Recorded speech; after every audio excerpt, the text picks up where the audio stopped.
Welcome to the first LIVERAIM webinar. LIVERAIM is an exciting new innovative health initiative co-funded European project that is working to improve early detection of chronic liver disease through the development of a new biomarker-based personalized risk calculator. My name is Jeff Lazarus. I'll be moderating this webinar. I'm also the work package leader for LIVERAIM's work around public health. Now, we're all acutely aware of the high and growing prevalence of MASLD, metabolic dysfunction associated steatotic liver disease, with estimates as high as more than 1 in 3 adults around the world. MASLD is closely related to type 2 diabetes, with more than 2 in 3 people with diabetes type 2 estimated to have MASLD, 1 in 3 to have people living with diabetes type 2 to have MASH, and around 15% have advanced liver fibrosis. MASLD and MASH are both also very closely related to obesity prevalence, and no matter where you are in the world, countries report high prevalence levels of overweight and obesity, and that includes all of Europe as well, where this project is focused. In fact, Europe is really only beaten as usual by the US, which has some of the highest overweight and obesity rates in the entire world. In order to diagnose more people, to find people at risk, to diagnose them, identify them, get them into care, we really need to expand the community of practice. We need to go beyond the liver specialists and engage other specialties like endocrinology, obesity management, primary health care. But also, as you see here, we need to engage more with associated NGOs, patient advocacy groups, groups representing communities at risk, a range of industry from pharmaceutical companies and diagnostic companies, and many of the leaders in the field of liver disease are part of LIVERAIM, but also med tech, digital health, and other areas, like as has been done in other therapeutic areas. We need to engage the research community again beyond hepatology, but also focus on global health and public health, because MASLD and MASH are a public health threat. We have now a research and action agenda where these issues are set out, the kinds of new models of care we need, and the ways we can engage with more innovative diagnostic tools, bringing non-invasive tests outside of specialist settings to find the people who are undiagnosed and bring them into treatment and care. Now, take a look here. Look at the partners. LIVERAIM includes partners ranging from leading academic institutions, universities and hospitals, patient advocacy groups, and a range of industry partners primarily around diagnostics, but also treatment and care. LIVERAIM is a biomarker-based platform for early diagnosis of chronic liver disease to enable personalized therapy. And that's what you're going to be hearing about over the remaining 35 minutes. Let me introduce the panelists. The LIVERAIM coordinator is Dr. Per Genès, a senior consultant in the liver unit at the hospital clinic here in Barcelona. Professor Maya Thiele, an expert on non-invasive tests, also a hepatologist. Professor Miguel Serra-Boriel, health economist based in Switzerland, and Milan Miskovic from the board of directors of the European Liver Patients Association. Over to you, Dr. Genès.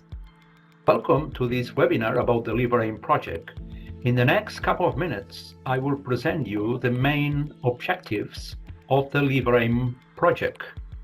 Liver cirrhosis and liver cancer are common and responsible for high morbidity, impaired quality of life, major costs for healthcare systems, and they cause a very high mortality.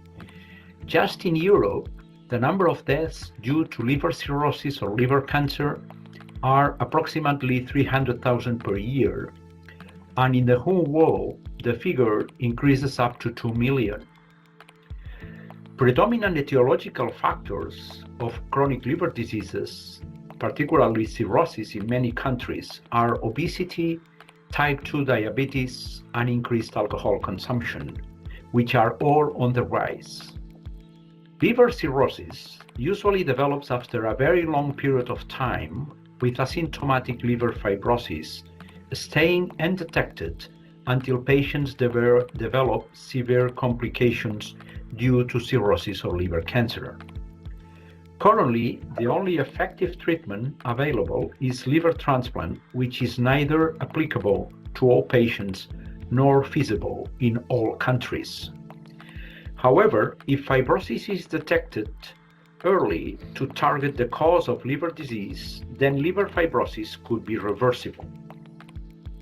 The LIVERAIM project includes a large team of renowned clinical centers and industrial partners with great expertise in the field of liver disease, with the aim of designing and validating a screening platform with biomarkers for population screening to be used across Europe and other countries of the world.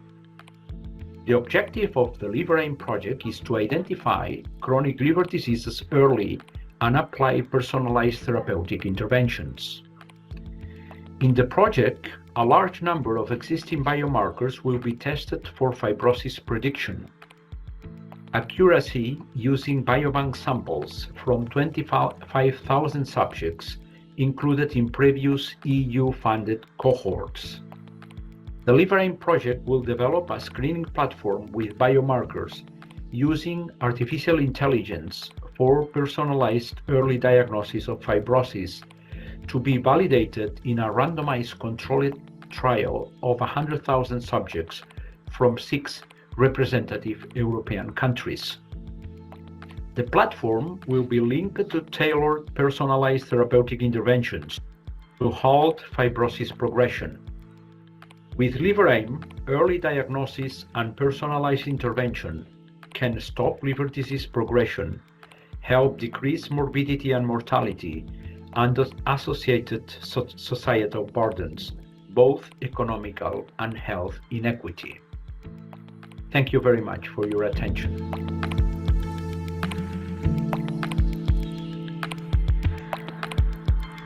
Thank you. So you've now heard about the LIVERAIM project from our coordinator, Professor Per Ginés.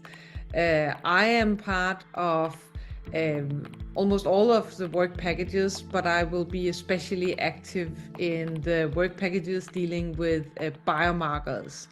So first off, we will, in collaboration with some of the foremost biotech liver biomarker companies in Europe, we will investigate new biomarkers for early detection. And I think this is a core strength of LIVERAIM, that we are leveraging existing cohorts. So all of the EU projects, Liver Screen, with a very large 30,000 participant screening project, will provide biobank material to LIVERAIM. The Litmus project will also participate with their Litmus cohort of mainly secondary care patients with MASLD. And finally, some of the clinical cohorts from the Galaxy EU-funded project on alcohol-related liver disease will also feed into LIVERAIM. So I believe that when analyzing biomarkers in this amount of patients, mainly with steatotic liver disease, but covering the entire spectrum of steatotic liver disease, we will be able to find markers not just of early detection, but also for risk stratification and monitoring in secondary care. Just to mention a few, so Roche is partner of LIVERAIM, Siemens, Ecosense, Sysmex, Nordic Bioscience, all of whom have markers that are likely highly accurate for risk stratification and fibrosis diagnostics in steatotic liver disease. Secondly, a very important part in how to impact the use of biomarkers and how to actually do early detection for liver disease in Europe is the POSITIVE trial, for which I am work package leader. In POSITIVE, we will do a randomized trial of screening for liver disease linked with management. So we will randomize 100,000 Europeans from 6 different countries in Europe to either standard of care, going to their regular GP, and some of them may be liver tested, some may not, or screening linked to care. And in the screening arm, the 50,000 involved will first be evaluated using biomarkers, the biomarkers that we have investigated in previous work in LIVERAIM, and then they will be stratified according to their risk of subsequent liver-related events. And those in the highest risk of liver-related events will undergo a 1-year intervention to alter that risk, to diminish the risk of liver-related events, thereby impacting the natural history of liver disease, and eventually, this is our hope, reduce liver-related morbidity and mortality.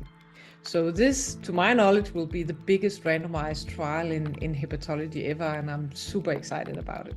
Thank you.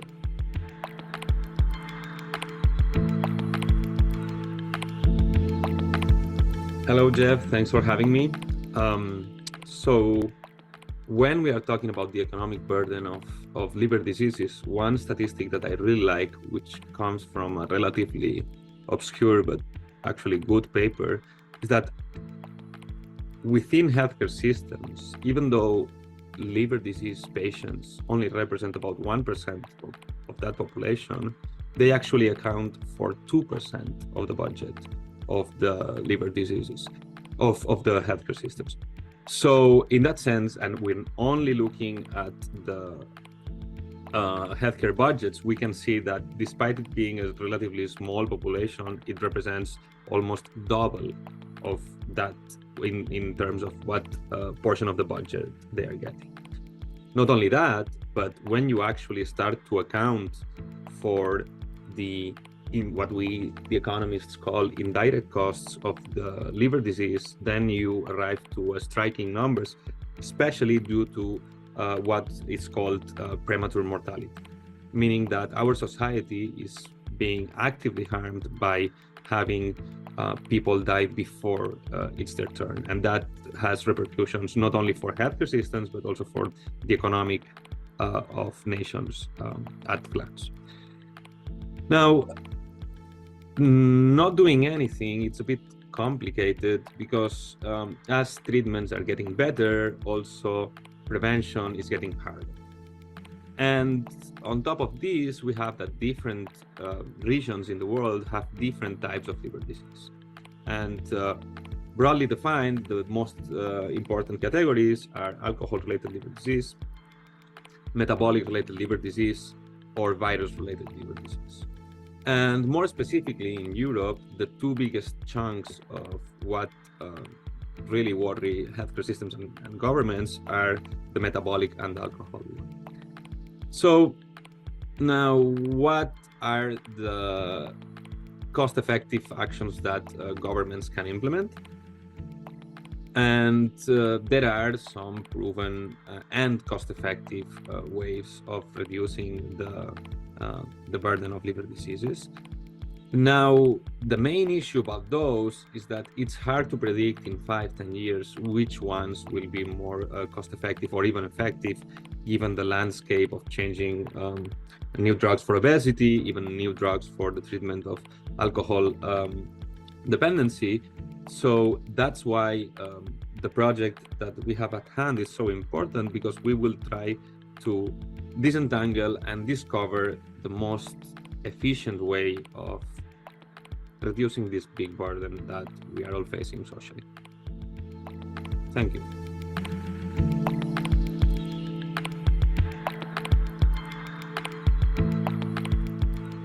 Thank you very much, Jeff. Hello, everyone. It is an immense honor for me to be part of this first webinar for LIVERAIM project, together with these extraordinary partners and contributors. For us in the liver patient community, this project is more than just an initiative. It's a beacon of hope for a future where liver health takes center stage. LIVERAIM is not just about advancing technologies or improving healthcare system. It is about empowering individuals, patients, caregivers, case managers, in this case like me, and creating opportunities for meaningful change.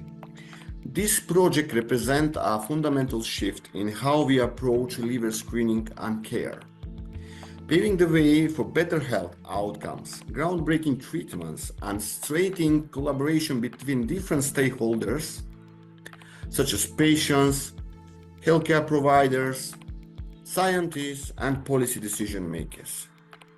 What truly sets LIVERAIM apart? It is unwavering commitment to the patient collaboration and engagement. This approach is not just innovative, it is transformative for us. By placing patient at the heart of the conversation, by listening our voice, and by involving in our co-creation of different solutions, you are building a model of care that is both effective and compassionate.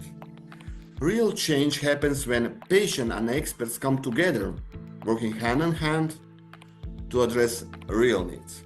One of the most powerful elements of this effort is raising awareness and improving health literacy among high-risk populations.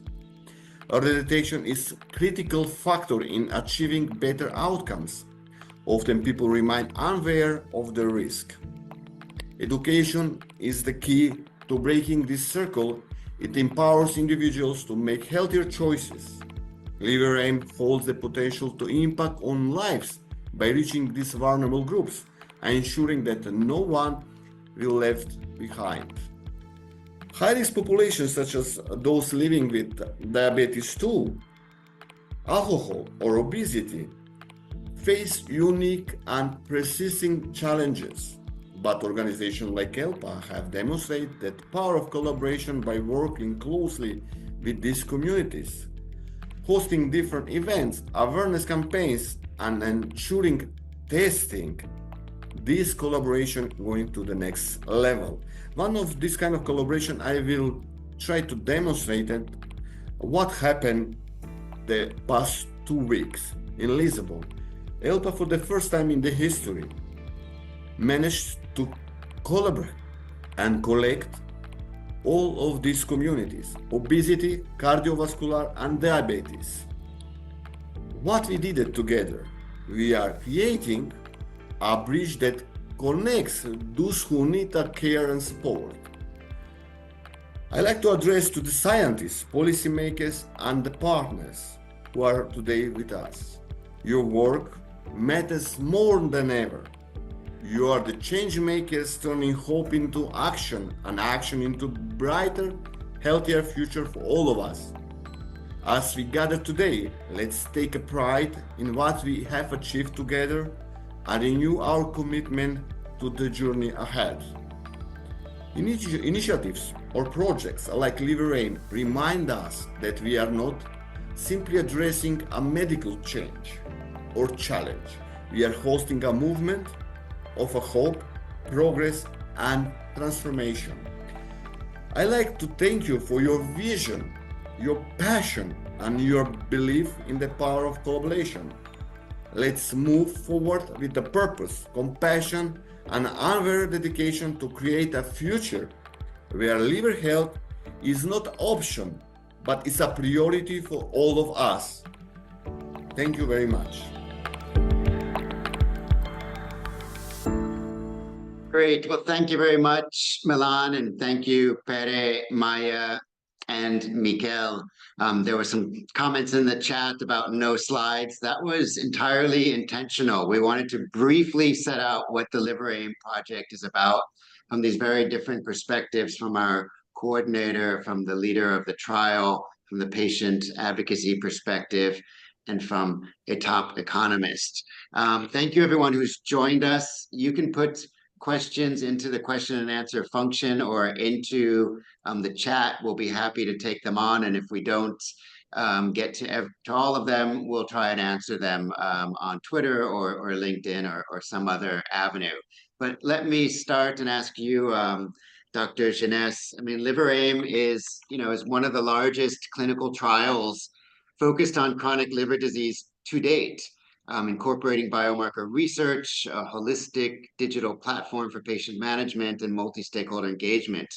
So tell us a little bit more. What makes this, unique that so many different stakeholders would come together?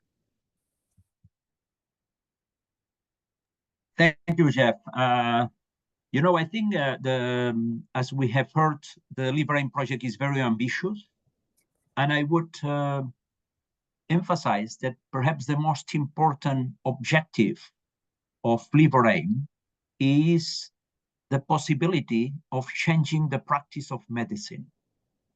And this is a very ambitious objective. The practice specifically, the practice in hepatology or internal medicine or diabetology of diagnosing chronic liver disease.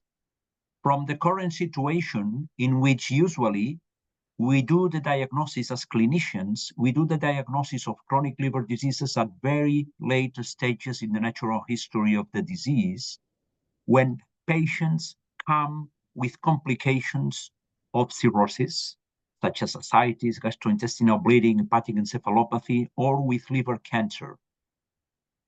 To another situation in the future, in we will diagnose more and more subjects in very early stages, so we will be able to apply specific and personalized therapies, and we will diagnose very little, hopefully, patients in a situation of decompensated cirrhosis or liver cancer. There are some examples, even in hepatology, about this. For example, the example of hemochromatosis. About 40 years ago, the majority of hemochromatosis were diagnosed in very advanced stages of cirrhosis when patients were dying or had to be transplanted. Now, the majority of subjects are diagnosed in asymptomatic situation, and just applying a specific therapy, which is the removal of iron through the removal of blood, we can prevent the progression of hemochromatosis to cirrhosis. So we hope that the LIVERAIM will be able to change the practice of medicine in this way.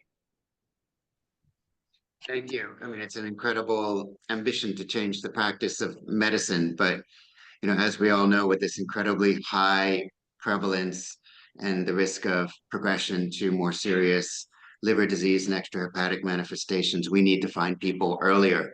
So Maya, I mean, you're overall in charge of this large trial. How are we going to recruit so many people? When I tell people the numbers, that's the first question they ask. So I need an answer. I was a little anxious as well when Peter asked if I wanted to be work package leader for what we call the positive trial, because we are positive that this will be successful. We will randomize 100,000 Europeans. And I think the nice thing about it is that the trial protocol will be adapted according to the different healthcare systems. So let's say in Barcelona in Spain, there are large healthcare centers where randomization can be performed. While in my home country, in Denmark, we have more often smaller healthcare settings with just one or two primary care physicians. So we cannot really go to the healthcare center. So it will be different according to the setting. I think an important point is that we will randomize all. It will not be so that only those who need screening will be asked to participate, because we really want to do a true screening trial where we have comparable controls and screened subjects. This is often an issue in other types of screening investigations. So I can like just an example say what we will do in Denmark. We will ask the general population for participation in an overall health check. We don't want to give them an idea of liver disease from the very get-go, because we know then people will already by then start changing some lifestyle factors. So overall health check, and then we will randomize into control and screening, and then proceed for those in the active arm with screening. The screening marker will be determined in work package 1 and 3 in combination.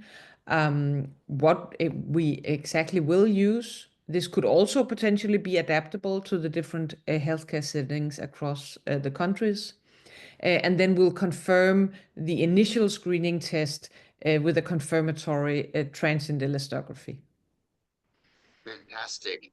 I think it sounds like a good idea to incorporate it into a more general health test. I mean, given the prevalence, probably everyone should be checked. And of course, we know from even your own study, large study in Denmark, that the offer of a test starts getting people to start changing behavior, which is nice to know. But I don't think an offer of a test is going to get us out of this situation. People will ask, well, how much does it cost? Is this cost effective?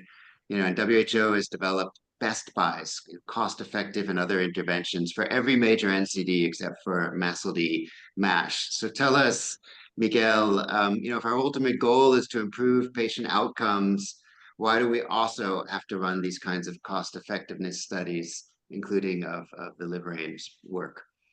Okay, so the main things, I mentioned this briefly in the video, is that the current population of liver disease patients is taking the 2% of the healthcare resources, despite representing only 1%, which means that their economic burden, only looking at the healthcare system, is double of what would be a proportion to the size of that population.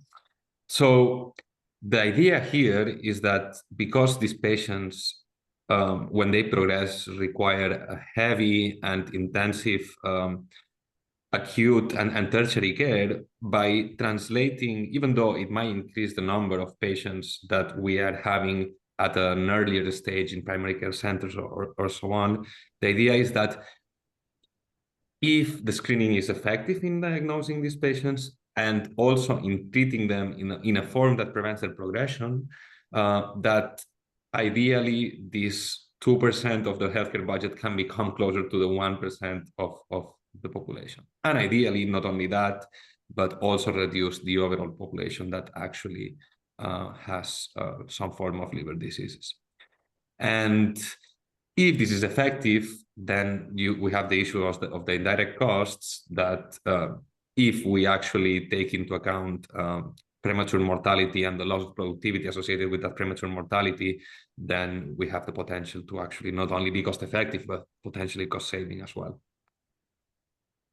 Fantastic. I think that's going to be an incredibly important message to the policy and decision makers, to the payers. But at the same time, the patients, Milan, will be saying, we need to be tested. Most of us with, or the vast majority with MASLD MASH are undiagnosed.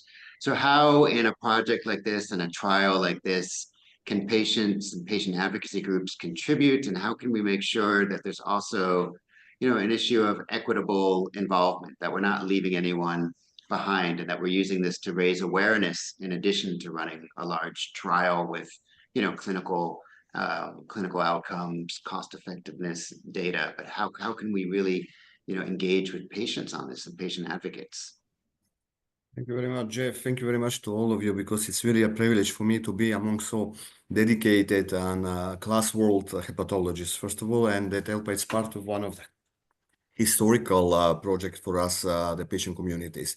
And the question is amazing, I must be honest, that how we see from our perspective that integrating the patient perspective in the scientific and the policy also development can significantly encourage the creation and adoption on universal screening program. How? Like a patient advocacy groups, we can address somehow the real needs, the real world needs. We know usually from the boots on the ground the barriers, the priorities from our patient groups who are working on the ground, who know about the access, about what kind of treatments, logistic, financial, cultural obstacles, tradition who exist in different countries around Europe and the world. Also, what is very important for us, like a patient community, it is how to promote the equity. Engaging the patient from diverse social, economic, and demographic backgrounds. Also ensure that the guidelines are equitable and account for disparities in access to the healthcare. Also, I will put here the cultural sensitivity. Many other aspects we can mention because this is really brighter, a very bright position of your question. Enhancing adoption and trust. The trust is one of the most important things among the patient and patient advocacy groups. How to approach about to get this trust, how the patient foster trust in these guidelines which you will prepare, and the institution how will promote them also in the same time. We also speaking about improving the visibility, and the feedback of the patient can offer insights into how guidelines work in the real life settings, let's say, helping researchers to identify some potential gaps and improve, let's say, the visibility of the implementation. Also driving innovation. The patient can identify gaps in diagnostic tools or treatments, driving innovation in the healthcare solutions, real-world patient data ensuring research, and many other possibility. I sorry, my phone is I forget to put it on mute. I hope so. My wife will. She did it. Thank you. Sorry That's for fine. that. Ethical and social values, which are very important, involving patient in ethical principles of respect and inclusion, in encouraging policies, and I will say also sustainability also is one of the main pillars. How to be creating different programs with the patient input are more likely to be also to be aligned with the community needs and the values. Let's say somehow by ensuring all of this or more, because we can put a lot of let's say values or which we think that is from the patient perspective needed in every stage, from research and the policy development to the implementation. This universal screening program can become I think more effective and impactful for all of us, and the outcomes for all the population is going to be bigger in the future. This is how we see it. Like I mentioned in my interview, was that all of us, we are seeing us not just an option, our work and the work in this LIVERAIM project, but I see this like a priority for the future. Great. Well, thank you. Now, Maya and Perry, we've moved from the liver biopsy, I think, into the era of the non-invasive tests, and there's a lot of NITs involved and being discussed for LIVERAIM. Can you tell us a little bit about how you envision their role and their utilization, and even, there's a question now I saw in the chat, about how different healthcare providers will use different NITs, like what will the role of GPs play, for example? Well, in my opinion, liver biopsy will have less and less role in the future in the diagnosis of chronic liver disease, and we are going to have more role of specific and accurate non-invasive technologies. Ideally, biomarkers, because biomarkers, particularly serum biomarkers, are easy to combine with a standard laboratory test, so combination of some biomarker with laboratory tests, I think that for the at least the near or midterm future are the most important methods that will be used. And with respect to the second question, I think it's important to, to disseminate the information about the importance of early diagnosis in communities of physicians outside hepatology, like internal medicine doctors, general practitioners, of course, will play a very important role, and not only physicians, but also, for example, primary care nurses will be tremendously important in the identification of subjects that will have to be submitted to screening and of course could participate in the randomized control trial. Yeah, just to maybe add on that, I think another thing about the whole, like, say we detect some very accurate biomarkers that can replace the current individual liver blood test that GPs often presently rely on, which are not at all sensitive or specific. Then I think that the GPs, they are interested in providing the best possible primary care for their patients, and they're really used to doing this in a systematic manner, especially for lifestyle or risk factors and metabolic dysfunction. So I don't think, we don't need to go out, or well, we do need to go out and convince them that it works, but even better, this needs to be not just a hepatology-centered consortium, but a consortium that is looking beyond hepatology and works with healthcare providers and healthcare politicians to make sure that any findings from LIVERAIM are incorporated into, let's say, the annual diabetes health check, which the GP will anyway do, and they will anyway sample a standard package of liver function tests. So why not do a liver risk screening as well?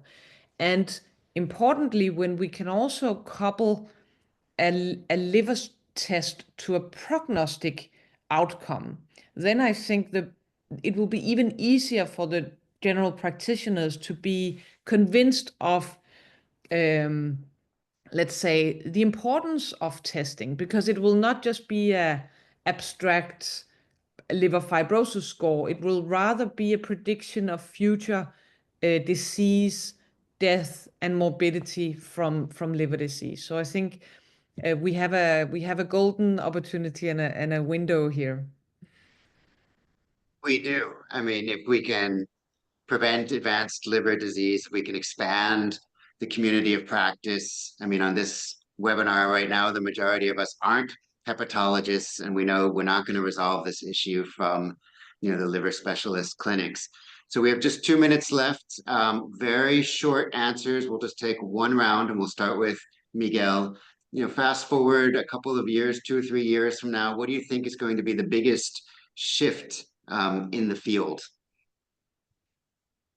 It's hard to predict now, but I think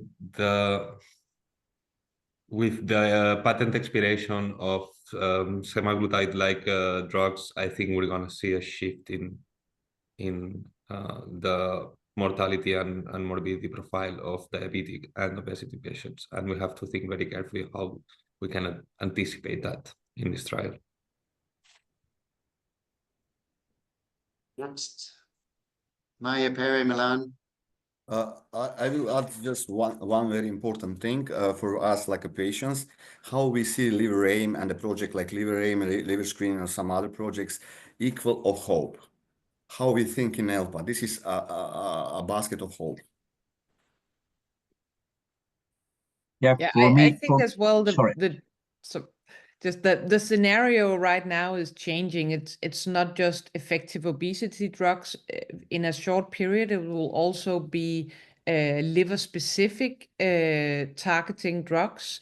But we need to remember, and this is going to be exciting. We need to remember that steatotic liver disease is not like hepatitis C. We cannot find a drug that can just remove the etiological factor and then end of treatment. So we need to really come up with how will we for many years work on improving the health and lives of our patients with steatotic liver disease.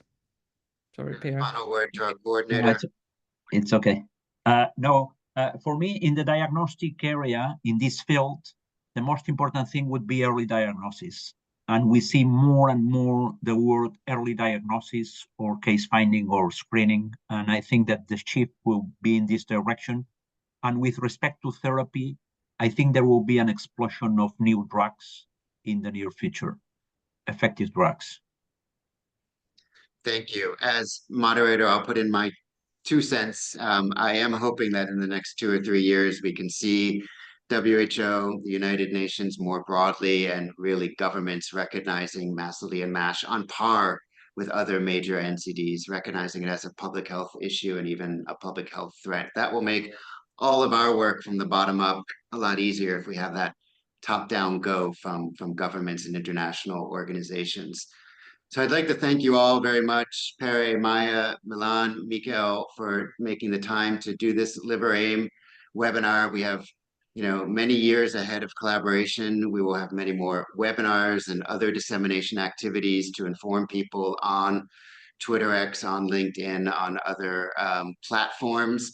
Let me remind everyone who joined us, we'll send you a survey after this. We hope you'll fill it in and also give suggestions. What more do you want to hear? Do you want to hear more about NITs? Do you want to hear more about the progress of the trial, the economic analysis, the public health activities, and so on? So you'll be hearing from us soon again. Thank you to everyone behind the scenes who worked with us on making this webinar. And I wish everyone a good evening, good morning, afternoon, wherever you are. Thank you. Thank you. Thank you. Thank you very much. Thank you very much.